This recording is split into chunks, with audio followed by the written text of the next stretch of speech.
Hey guys, hope you're doing well today. It is November the 19th on Read Through the Word. I'm Wendy Pope, and we're taking a look today at the idea of the enslaving of the world. Paul here in this portion of his letter back to the Corinthians in chapter 7 is responding to questions. He starts out by saying, now regarding the questions you've asked in your letter. I love that. They ask questions and he's answering them. But I wanted us, and he answers them, one at a time. Also giving instructions on how they should be living. We saw in today's reading, avoiding sexual sin, lawsuits with Christians, things that we, spiritual pride, things that we more than likely struggle with and deal with in the same way today. But this was the reason I chose this verse and this idea is because often, this is my thinking, was often we feel like, or at least what I hear people say is, well, when this happens, I will take a greater interest in serving the Lord. When this happens, or after this happens, or I'm really not in a position to, you fill in the blank, serve the Lord, take a leadership responsibility, or even follow Christ. I know of people who have said, when things settle down a little bit, when we have kids, then we'll start taking our relationship with God. It's always God, more seriously. And I always just say, there's never a greater day than today than to take the Lord more seriously. Side note, put a pin in that, but let me come back to the point. Often I hear that theme, or I don't have the skill set, or when this circumstance changes. What Paul is telling the people of Corinth is, whatever situation you were in when Christ saved you, serve him there. Whatever it is, whether you're married, whether you're single, whether you're separated, whether you're employed, whether you're unemployed, whether you're a church member, whether you're not a church member, whether you're a parent, whether you're not a parent, whatever situation that you're in, you're a janitor, you're a lawyer, you're a congressman, you're a mayor, you're a PTA president, you're a nurse, you're a stay-at-home mom, you're a salesperson, you're a sales rep, you're a regional director. Just thinking of all of these things. Wherever you are, he says, serve God there. And I don't read commentary very often, but I really loved what Guzik said, however you say his name. Enduring Word. I butcher his name. One day, if I ever get the chance to meet him, I'm going to say, please tell me how to say your name. A slave can, because he's talking about freedom and slavery. And he is not at all, nor is Jesus, God, the Bible, in favor of literal slavery or supportive of literal slavery.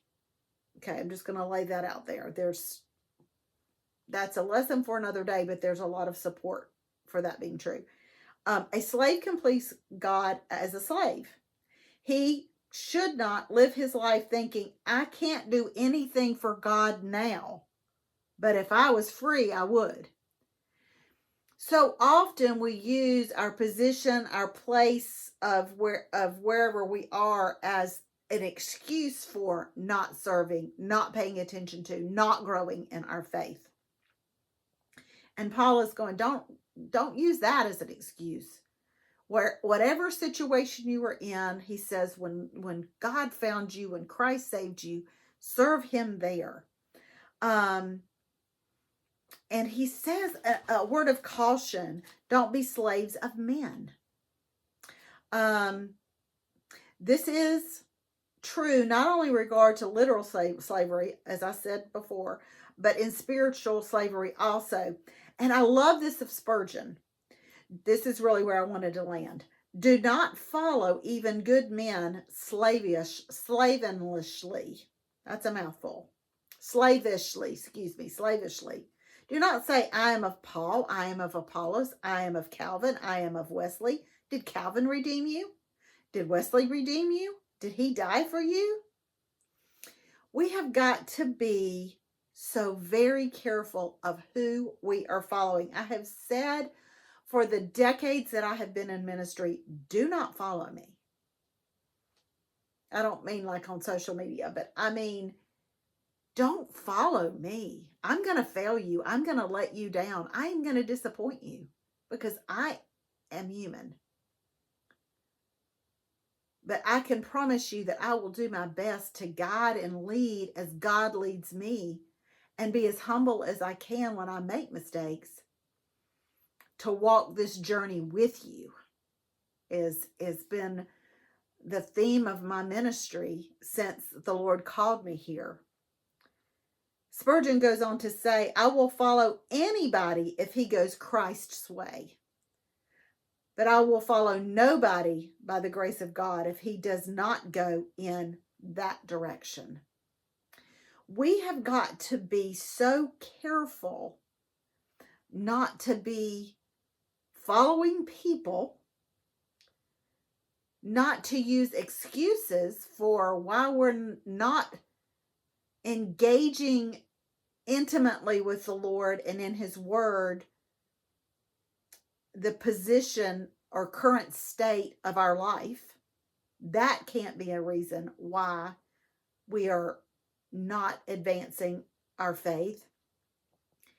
And then also, the main point of what he's saying is, don't be enslaved by this. He says, God paid a high price for you. Don't be enslaved by the world.